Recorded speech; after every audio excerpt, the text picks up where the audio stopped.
Welcome to our new episode. I was thinking about phrases because they're phrases that maybe we use every day or hear every day, but where do they come from? What's their origin? So I thought I would put some phrases up and hopefully you can see them. How many are there? There's 7 phrases. So as you look at those, bite the bullet, break the ice, butter someone up, mad as a hatter, cat got your tongue, turn a blind eye, bury the hatchet. Would either of you say that you have heard those phrases? I've heard them all and I've used them all, I'm pretty sure. Yeah, Oh, I've wow. heard them all, and I think I've used them all also. Okay, very good. Well, then let's take it to the next level. And what if I ask you to pick one and you can work together? This could be a team project. If you pick one and then you tell me its modern day interpretation and then you go to where it actually originated. How did that phrase become popular? What about you, sis? Any jumping out at you? Well, the first one to jump out was the butter. Okay. We're Okay. supposed we're supposed to start with the modern understanding. So the Oh, modern understanding of buttering someone up is kind of like to gas them up or to make them feel good, right? Or to boost their yeah. ego or That's how I've used it. Butter someone up. I need to get on their good side. Yeah. Yeah. Okay. But I yeah. imagine, for whatever reason, I'm imagining that buttering someone up is a literal act that people used to do back in the day when a body part was stuck. That butter. Wow. Okay. This This is is the sounds story I'm visual. telling myself. It's like Winnie the But Pooh getting stuck in the tree. yes, yes. You got a ring stuck to your finger, or stuck on your finger. Your Mm. arm is stuck somewhere where you don't, like maybe in a jar or something that you don't want to break. So you got to get a lubricant, and Yes. it was butter. Okay.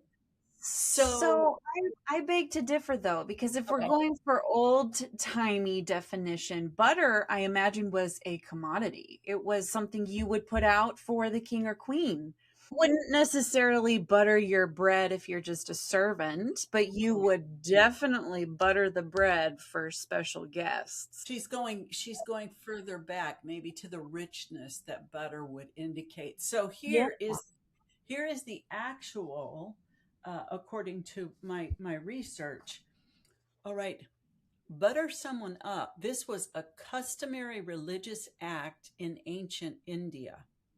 The devout would throw butter balls at the statues of their gods to seek favor and forgiveness. I didn't see that coming. I No, didn't. but it kind of connects to what you said. You It talked does. It it does. being a commodity and something that you only did for the wealthy. I guess if you want to please a god, you are going to bring out your very best for them. Better do your best. People got in trouble in the Old Testament for You, bringing flawed sacrifices. Very yeah, true. and the delicates of honey and butter, those were the sweetness. That's heaven on earth, honey and Yeah. butter. That's the best. Even according to Winnie the Pooh, honey was the best. Well, if you looked at the list, let's try another one and I see. I have one this time. The one that caught my attention was bury the hatchet. Oh, I'm so glad you picked that one. Okay, so contemporary, what is the contemporary take on bury the hatchet? When you bury the hatchet, you put it behind you. You forgive and you forget. We got to bury the hatchet here. Yeah. Let's get over this. Yeah. What What about about you, Tori? Yeah, burying the hatchet. Stop picking at it. Like, Yes. let it go. Let it go. Let it go. I think you guys are going to like this one. Okay, okay? so Can I say what I think it means in the story I'm telling myself about Yeah, how this phrase I originated? that's what yeah. I want. But you guys nailed the contemporary. Totally nailed it. Oh, Yeah. okay. I think back in the day, I'm imagining this is the 1800s or the 1700s when hatchets were maybe a newer technology, a kind of tool that people used for cutting trees, or taking bark off of trees, or using a hatchet to take apart an animal that they had just killed, that like a tool for butchering. But if someone committed a crime with that hatchet, they needed to bury it to get rid of the evidence. They had to, so that they would not get caught. Okay. All right. Do you have any historical context, Tori, for what you think that phrase means? No, Laughing. but Tori's you laughing. took me you took me there. You did. And I got to thinking, would burying a murder weapon really be the best choice? And who's to say? Not I. Thankfully, you're not an expert in that area, right? Right? This one, I love this one. Okay, the origins of this one dates back to the early times in North America when the Puritans were in conflict with the Native Americans. Okay. When negotiating peace, the Native Americans would bury all of their hatchets, knives, clubs, and tomahawks. Weapons were literally buried and made inaccessible. As a demonstration of their desire for peace, as their way of saying, we are not going to attack you. Yeah. That's Like beautiful. Getting rid of their nukes, disarming their nukes, burying them. I love that. It's a statement of peacemaking. Yes. And Yes. so the way we use it today is still so similar. Mm-hmm. We have to put it behind us. Yeah, whatever that weapon is in your hand, whatever you're holding on to, bury it, man. You can't afford to carry that weight around. You guys want to do one more before we move on? Yeah. Yeah. Okay. All right. So which one? Which one? The one that stands out to me, but I don't know if we have enough information here. It's Mad as a Hatter. And the reason I'm thinking about it is because I'm thinking about Alice in Wonderland and the character, the Hatter, who was, quite frankly, probably, he was probably on drugs, or the author was on drugs when he was writing the Hatter. He is like such a crazy guy. Influenced somehow. So this is probably maybe a dumb question, but what is a hatter? Is it a person who makes hats? I think in the story, yeah, he had a lot of hats, and I think, well, at least the way he's characterized visually in like the movies and stuff, there's like a little price tag. Maybe he was a collector of hats, or he created them. To be honest, I don't know. Do you? Do you, Mom? What is a hatter? Okay. Did we nibble around the modern day meaning? Did you guys say? Did you articulate what the modern day is? Because you're right. You're hovering right. Yeah, I think Tevye did, but just because I know it from Alice in Wonderland. That's the modern understanding of just a wild, out there, maybe on psychedelics, maybe mentally unstable, but also intriguing person. Okay. Okay, you just said something that makes me think of, let's just go the direction of the hatter being someone who makes hats. Maybe he is exposed to psychedelics. That was your word, I think, but it could be he was using glues or some other kind of chemical to dye the felt or whatever that exposed him to and made him get high in some way, a little crazy. Wow. Mama, you got to tell us. You got to tell us. Yeah, we really need to know. You guys, okay. This is what it says. No, you didn't already know this one because it didn't originate from Lewis Carroll's Alice in Wonderland. Its origins date from the 17th and 18th centuries, well before Lewis Carroll's book was published. In the 17th century France, you guys were, Tevye, you were right, poisoning occurred among hat makers who used mercury for the hat felt. The Mad Hatter disease was marked by shyness, irritability, and tremors that would make the person appear mad. Oh my gosh. Right? You nailed it, Sissy, and I thought it was just like really creatively tangential. You know what? If you ever want to listen to a very interesting story, I need to find the name, and maybe before we publish this episode, I'll have the name. But NPR has their own podcast, and they did a very interesting report on a man who was a clockmaker. And in the making of clocks, he was exposed to mercury. And so, and the story, it just basically tells the story of his life and the things that concerned him and the preoccupations that he had. And this exposure to mercury brought out sides of him that people thought, oh, maybe it's just because he's eccentric, but they are symptoms of mercury exposure. And that's what connection I was making when I was thinking about what you said when you said psychedelics. I was like, oh, maybe he's like this guy. His name was John. Maybe he was like John, exposed to something in his craft that made him kind of go a little bit cuckoo. That's an excellent podcast, by the way. That was so fascinating. I remember the name. Shittown. I remember Shittown. Yes. When you said clockmaker, I thought, oh, is it Shittown? Shittown. Great podcast. Well, with that, let's get into our root.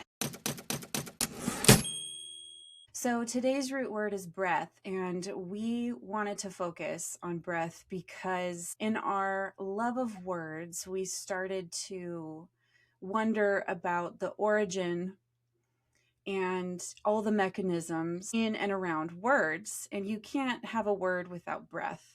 So come to find out, it's a very rich word. It's a very rich topic. Some of the etymology comes from Old English. Some of it implies the meaning is about smell or odor, but a lot of the Old English definition of breath is about the exhalation. And even more than that, it's the source of life, vitality. Another root word for breath is pneuma, which is like pneumonia. Pneuma. This is the ancient Greek word related to breath. This history, you start to get into more philosophical forms of thought around the origin and the edges of life. You also get into the word spirit. So pneuma has various technical meanings. It's obviously shown up a lot in medical terminology. If you look back into ancient history, there's several philosophical forms of thought just around the word pneuma. In classical philosophy, it is distinguishable from the word psyche, which is an ancient Greek word originally meaning breath of life. Before Socrates, there was a philosophical understanding that pneuma meant air in motion, breath, and wind, and pneuma and air were synonymous. They were one and the same. This philosophy observes that just as our soul, being air, holds us together, so does breath or pneuma, and air encompasses the whole world. So we're starting to build this interconnected thing of life being not only in breath, but in air that's moving. Wind. That's cool. So we get to Aristotle's time and we kind of are expanding this pneuma concept with connate pneuma, which describes a warm, mobile spirit or air that serves as the essential bridge between soul and the physical body. This substance is central to reproduction and locomotion. It is present in semen to transmit the capacity for sensation and movement from parent to offspring, embodying the soul's impulses in material form. Interesting. Functioning as a limb of the soul, the pneuma acts as a mechanical middle cause for movement, triggered by desire, and that triggered by desire will come up later with interruption, but that trigger of desire expands and contracts to generate the physical strength and thrust necessary for an animal to act, much like a movement of a joint. Beyond facilitating movement, pneuma is vital for regulating vital heat necessary for life and digestion. Located in the heart or the corresponding central organ in bloodless animals or invertebrates, or this heat must be carefully moderated to prevent the organism from burning out.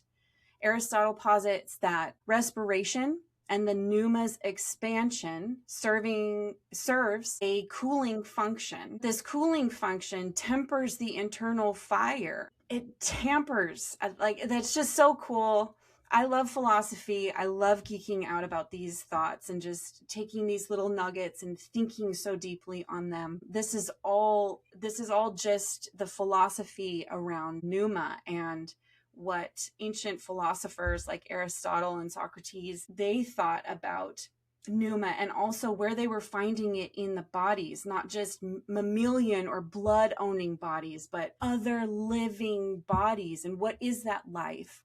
I don't know, but it's breathing, like there's air moving through it. So one of the connections that I'm making, which just like you, Tori, the philosophy and what people believed so long ago and how we understand it now, it's just fascinating how some things just kind of haven't changed, or they've evolved in this way that is still just so true. And one of the things I'm thinking about is the second paragraph that you have here, where they were talking about vital heat necessary for life and digestion. And then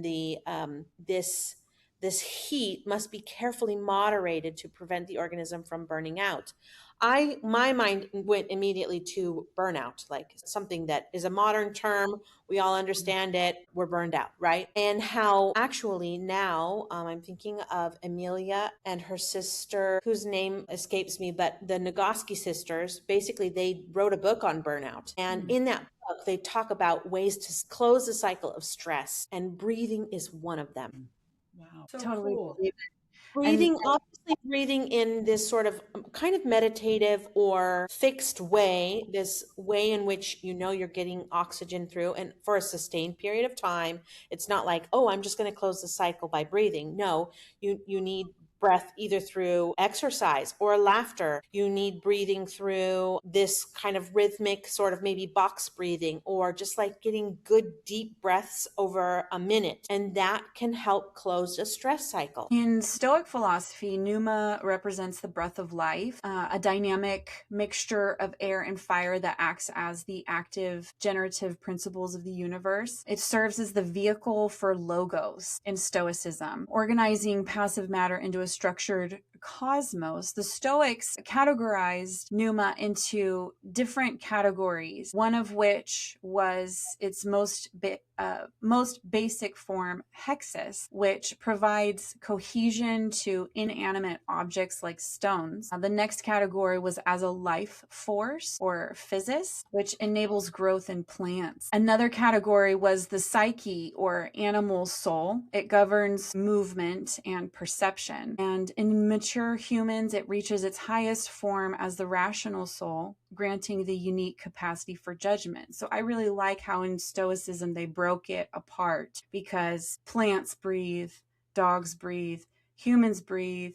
We're all alive, but we're not the same. Cosmologically, the Stoics viewed the entire universe as a single living entity animated by a divine pneuma that serves as its soul. This pervasive spirit, often identified with the orderly power of Zeus, maintains that the world is a spherical continuum held together by the internal equilibrium, as within, so below. Because pneuma is essentially the constructive fire that drives the universe's evolution, it is central to the Stoic theory of cyclical time. At the end of each cosmic cycle, the world dissolves into pure pneuma during a great providing the essential substance from which the next iteration cosmos is born. So from this, the Big Bang, if you entertain that story, was birthed from pneuma. Sounds like power. Sounds like creation, meaning, energy. It sounds like life. And the Christian philosophy concept of the Holy Spirit draws significant inspiration from the Stoic divine spirit of pneuma. Because if you're not a Big Bang theory person and you're a creationist, the Bible, God spoke life into word. It was originally conceived by Stoics as an intelligent creative fire or warm breath immanent in the universe. This idea was adapted by early Christians to describe the Lord and giver of life. This theological connection is physically symbolized by the 3 tongues of fire in the Pentecost, reinforcing the enduring association between the divine presence and the qualities of vital fire and beneficial warmth. In Hellenistic and early Christian texts, the term pneuma carried multifaceted meanings and translated as either spirit or wind. The first century philosopher Philo observed a distinction in the Septuagint? Septuagint Mm-hmm. between pnoe for divine breath and pneuma, pneuma, for human breathing, though pneuma remains the primary term for the spirit in the Greek New Testament. A notable example of this linguistic fluidity occurs in the Gospel of John, where the word is used to describe both the literal movement of the wind and the spiritual rebirth required to enter the kingdom of God, highlighting the term's central role in describing divine interaction with humanity. And just to button up this etymology, because we have so much more to talk about, I connected a lot of dots astrologically with getting into all this philosophy. Astrologically, the sun represents spirit. It represents the Father. It represents the source of soul, also the DNA or the code. The function of breath is an automatic biological mechanism within our DNA, within our code. So the impulse to breathe is from the Father or the Son or the DNA code. And much like the cycle of breath, we are experiencing the cycle of the sun and the day and the seasons. And breath is our anchor to this realm in the living, much like the orbiting sun and earth provide an anchoring ideal environment for life. So that was my deep philosophical deep dive. Thank you for entertaining me. Mom, I know that this root word took you in a whole different direction, so I'm excited to see where breath took you. You were definitely talking about the same thing. I went to the first book in the Bible, Genesis, because I was curious about the first time that breath occurred and the kind of breath that we're talking about that animates. And so that took me to Genesis. So it says basically that when God sculpted Adam from the soil, and one interesting thing to me that I didn't realize is that the name for man is Adam and the name for soil or ground is Adama. So there's a little wordplay there. Interesting. But what happened when God chose to animate Adam is he physically breathed into him the breath of life. And that act definitely differentiates other kinds of breath or even the breath of life, because animals have the breath of life. And Tori, you alluded to some of that distinction with philosophers, that there's a hierarchy of breath, that man, humankind, we have a different level. So when God breathed into Adam, it was a divine spark and separated us from other living things. It also, you can't help but think, I mean, if you picture God leaning over, say, a clay object, kind of like a clay object that has just a form, it has no animation at all, and literally breathes into it, it's a powerful image to me. I was conjuring up the image of someone doing CPR. Over like what looks like a very dead body. Yeah. Okay, we Or got to keeping the heart going. What's this? There's something just so fantastically tangential that I didn't know if it was going to make it in, but when I recently told a friend I was doing this podcast, and she let me in on this information that I didn't know about this old indigenous medical practice. It was an old medical form of resuscitation, like what you just said, like CPR, but they would do a tobacco smoke enema, and not through the mouth, but through the other end. Whoa. Wait a minute. Okay, sorry. Maybe we don't want to try to visualize this, but For visual learners. they literally inhaled tobacco and then exhaled on where the enema begins. It's called an insufflation, which is also a medical term for just breathing into a cavity in a body. I think they had tools. They would get the tobacco smoke and exhale it into the back end. And this was used to resuscitate people on the brink of death. So Did it work? I had to have been for it to be in Wikipedia. But also, I don't think people are still doing that now, unless it's a very underground kink fetish situation. But I couldn't tell you. That was very tangential. Well, in defense of tobacco, in the last year or year and a half, I cannot tell you how many articles, recommendations we've had for tobacco, not being smoked, but tobacco, the chemicals, the active chemicals in tobacco, being used for Alzheimer's, dementia, Parkinson's. Wow. So the tobacco itself, a friend of ours gave us some tobacco, so I'm growing some in the backyard. The snails also like it. I don't know what effect it has on them. Maybe they're staving off dementia. I have no idea. But I do hope that tobacco makes it. I don't know how I'll deliver it to people. It's one of those great indigenous earth medicines that's been known for a long time and unfortunately abused and put into cigarettes. Life-giving, all the same. Life-giving. Speaking of the divine spark, so Adam received something very unique. Now, side note, it doesn't say that God breathed into Eve. Her creation was a rib from Adam, from his side, and then she was animated from that. I mean, I guess we would conclude that she was. I don't know what to make of that. When I get up there, I may ask that question. I'll probably have to have a list of things to even remember to ask, because it's going to be ask about Lilith when you get up there. Ask about Lilith. I will put that on my list. So that was Adam's experience. And then the same use of the word breathing on occurs later in the New Testament in John, when Jesus breathed on his disciples. And that was an impartation of spiritual life and power. That's really interesting. I'm surprised hearing that. I'm surprised there aren't more like woo-woo practices of practitioners breathing onto their clients. Well, there are. I've been in meetings where people were breathed on, where they were being prayed for, say in a long, line up front, and they were literally breathed on.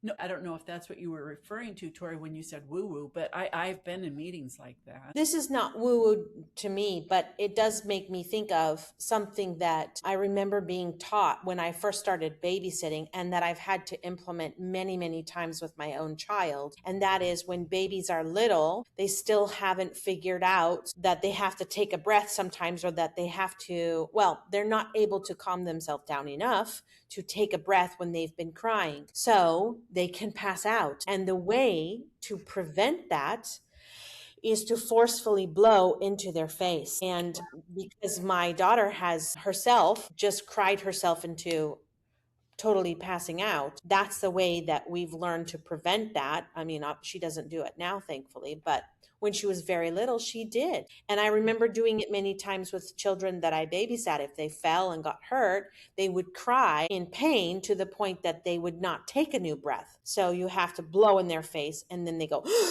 it's like they're reminded or they're forced. I don't know what the mechanism is, but it's like that air forces them to take a breath.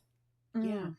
Mhm. Tevye, I got on a total tangent after you said what happened with Hava last week, and I started looking at brainstem and how the body is triggered to take a breath and what can cause that to be cut off. I was also thinking about the fact that when a baby's born, the doctor forces the baby to take a breath. Mhm. It's their first breath. Breathe through their lungs before, and the doctor has to do something. I mean, it seems a little harsh to come into the world with a swat on your tuchus or something, but like if that's what gets you to take your first breath. And sometimes the lungs or the nostrils are full of amniotic fluid and you've got to like get it out. So And that probably does help release some air or something. Absolutely, just a gasp, just that brainstem response. It takes me back to that balancing of fire and air. Like a baby born is just this fire waiting to be had, but it has to have that breath in there for the fire to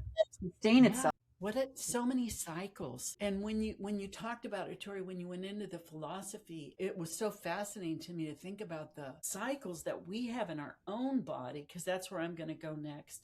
And then the cycles in our world, the cycles in the ocean, the cycles in fish, how they get oxygen, how whales get oxygen, how plants produce oxygen. It just, oh my gosh, what a wonderfully designed system. Amazing, incredible. Well, okay, one little thing here I wanted to mention. I thought this was kind of interesting. So apparently in Jewish history, lore, tradition, the covenant name of God, which is Yahweh, they associate with breath itself. And Yah, that's the breathing out, that's the exhalation. And the way is the inhalation. So the way that they look at it is when we say Yah, we are saying the name of God and we're breathing in a way that his name helps us do. The very, one is exhale, one is inhale. So Yah. It's really interesting too, because it kind of helps solve which came first, the inhale or the exhale. And according to the word or the name Yahweh, it's the exhale came 1st.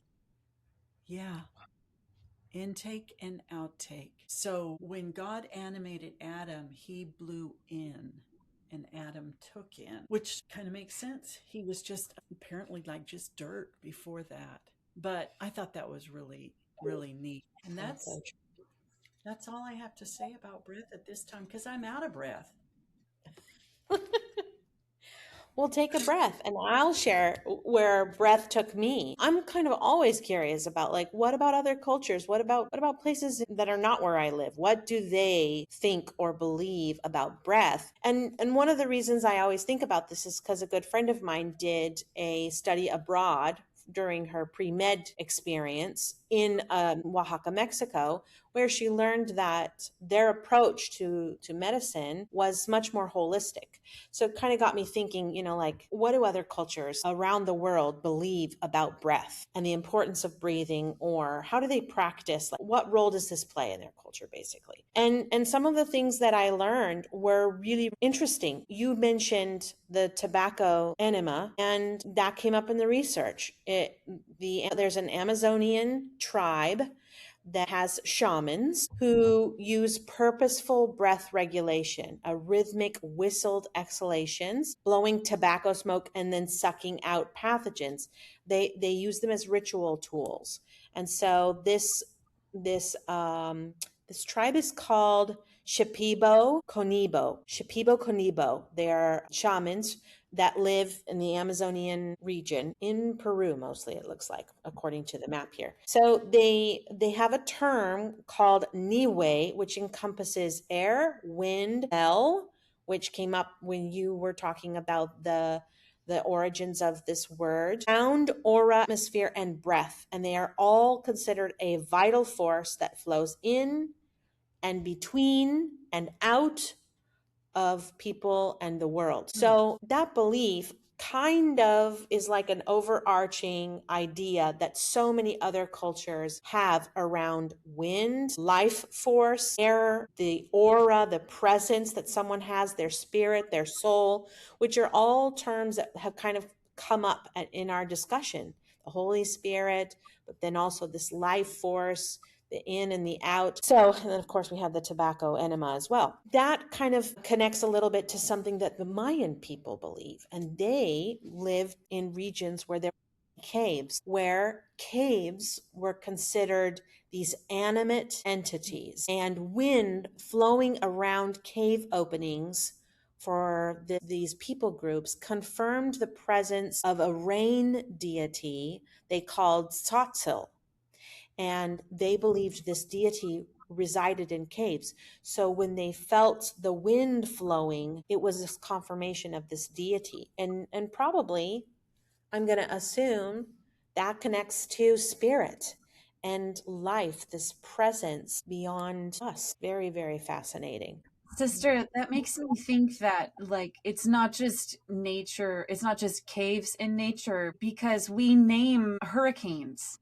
We name these huge, massive natural events. I was thinking, like, with the Stoics differentiating the connection of life that just holds a rock together and maybe putting it somewhere other than general life. But if you think about, like, an avalanche or a rock slide or whatever, that has moving air. And like we talked about in our root, just the movement of air is connected to life. That's why hurricanes are real, I mean, like, real people. But anyways, I'll edit that to make it better. But it's so fascinating because to me, it's not just caves. I think, forests, if you just go and look up at the trees, they're lungs. You can just see them breathing on your entire entities. I know that there's forests and natural regions. I'm thinking of places in Asia particularly that have negative entities or like negative energy, or like even Appalachia. There's so much talk about entities or things living within the trees, and I just think all it takes is the movement of air to give something life, right? Yeah. So Yes. fascinating. It's fascinating. And we are talking about that. All of our discussions have been circling around or giving examples of this, blowing air into somebody's face when they're holding their breath. It's giving life in a way. It's like reminding them to breathe. And so that wind, that air, the energy really is what I keep thinking back to, is just like this life force. And really, that's why we chose to talk about breath today, because we want to talk about power. We want to talk about the importance and the way that this word is understood and how we use breath and how the power it has in our life, not just to create and bring meaning, but also around what we believe and how it functions in our societies, the belief around it. The Karo people of North Sumatra in Indonesia, the Karo understand breath as a part of a transformation at death. The soul becomes a spirit, flesh becomes earth, bones become stones, and breath becomes the wind. They believe that the spirit and the body are not opposed, that they are continuous. This is skirting around a very commonly held belief that I found amongst many cultures in Southeast Asia, India, China. Okay. For this particular group in Java, the Javanese people, Java, Indonesia, for the Javanese to be fully human is not simply to breathe, but to control one's breathing through yogic techniques, such as to hear inhalation and exhalation. The literal voices of the literal voice of God pronouncing his own name. Now, I don't know if this is religious or if it's language, but for them it sounds like Hu Allah. Those without this capacity, the Javanese believe, are not yet Javanese. So this is a practice. It's like an important probably an important teaching that takes place within their culture, that you control one's breathing and that you hear in inhalation and exhalation the literal voice of God. Wow. That connects to what you were saying about Yahweh. Yeah. So cool. Indians. This is where we get our Ayurvedic practices, right? This is the yogic connection. This is a history of teaching, a cultural belief from long ago. Natural wind and breath in living beings were believed to share the same essence. The body was understood as comprising 5 distinct bodily winds with specific locations and functions, and health was understood as a natural, balanced flow of these winds. Breath control was seen as key to eternal consciousness. Wow. Okay, this leads me to more research that I started to do. You know how you research and you get on a rabbit trail? When the mention of medicine and health came up, I thought, oh, there's definitely a connection now to beliefs around what cultures believe about breath from the standpoint of medicine and health. Going back to my friend who studied in Oaxaca, Mexico. Okay, so first of all, Indian, Chinese, and Grecian words, prana in Sanskrit, ki in Chinese, medicine, and pneuma, which we've talked a lot about in Greek, all refer to the same concept, vital life energy, pointing to a striking convergence across independent traditions. So in ancient China, Chinese medicine, this is where we see practices like Tai Chi that integrate breath and movement. And I know in part 2 of this episode, we're going to talk about breath as it relates to expression. And that's where movement and dance might come in. Tai Chi, of course, is the integration of breath, movement, and the intention to balance your ki. I think I'm saying that correctly. QI? It's chi. Oh, I apologize. Qi. Thank you. Of course, in ancient China, they believe that qi is the life force that is believed to flow through all living things. And actually, they are not the only ones. We're reading in 10th grade, we're reading this book, Things Fall Apart, written by a Nigerian author. And they also have their own qi, their own, well, they believe their qi is more like a personal god, but it is this life force. It's this energy that propels you towards your destiny. Medical texts like the Huangdai Naijing describe breath regulation as essential for health and longevity. Wow. Tibetan and Buddhist medicine, health relates to a balanced flow of 5 bodily winds. Again, those winds coming up, life-sustaining, ascending, pervading, fire-like, and descending. Illness is associated with an imbalance among the wind, bile, and phlegm. In this kind of medicine, healthcare focuses on restoring this balance through lifestyle, breathing practices, and medicine. This 100% made me, because when I got into pneuma, I had the thought, oh, any kind of pathology like pneumonia or any kind of pathology around the pneuma, it's probably dysregulation between that fire and that air. Yeah. I'm kind of glad that we're going in the direction of imbalance, because the last one, there are several more, but the last one that really was touching to read about, and I think it connects to another part of the conversation we've already had about releasing things through the exhalation, is a Hawaiian tradition called Ho'oponopono. It is a traditional Hawaiian practice focused on forgiveness and reconciliation. And it's related to the breath because it uses conscious breathing as a tool for restoring harmony within oneself and with others. The deep breaths that someone takes center them while releasing negative emotions on the exhale.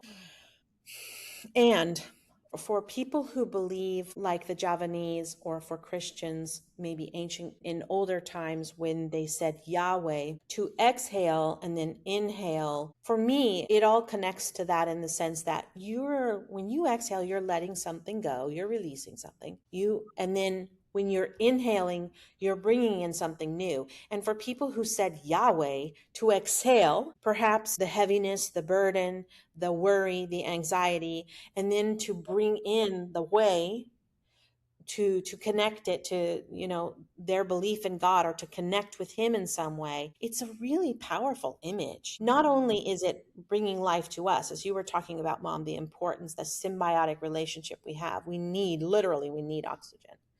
And we're letting go of carbon dioxide. That is more of like the sciencey stuff, right? Then if you get on the spiritual, if you start to think about it like that, I'm letting go of my anxiety. I'm letting go of my unforgiveness. I am seeking restoration. Then you start to see breathing as like a tool that actually is super, super powerful. I use it to calm myself. I had students really, really, really anxious about needing questions answered. I was feeling so overwhelmed with how many were coming at me at once that I just decided I'm going to take a deep breath and close my eyes. I'm listening, and it was somehow a signal to them as well to just slow down. And then I felt peace, and like, I can answer you, and I can answer you without losing my cool, you know? And to think that we wanted to have this conversation about breath because we saw breath as important for uttering words and bringing life. And now we're walking away with this understanding that breath is like so much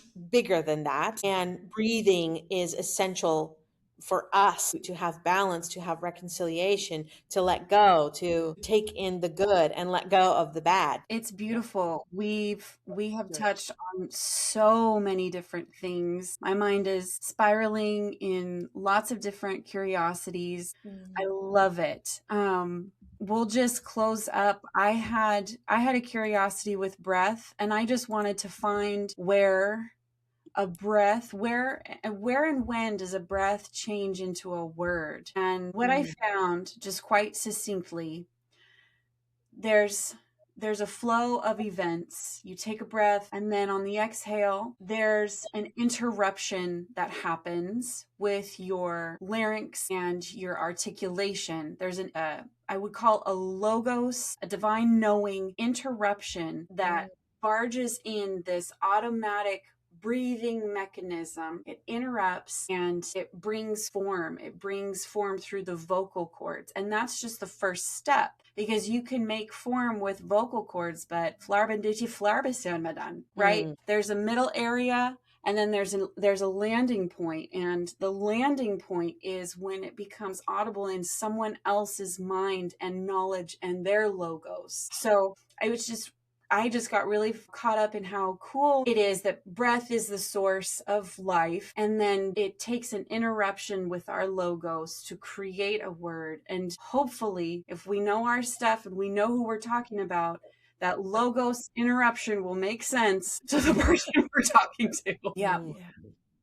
Wow. So that's all I've got. Thank you so much for listening to us explore breath. Like Tevye said, our next episode, we're going to talk about the exhale and explore the expression of breath, the expression of life. And we also, I don't even want to mention it to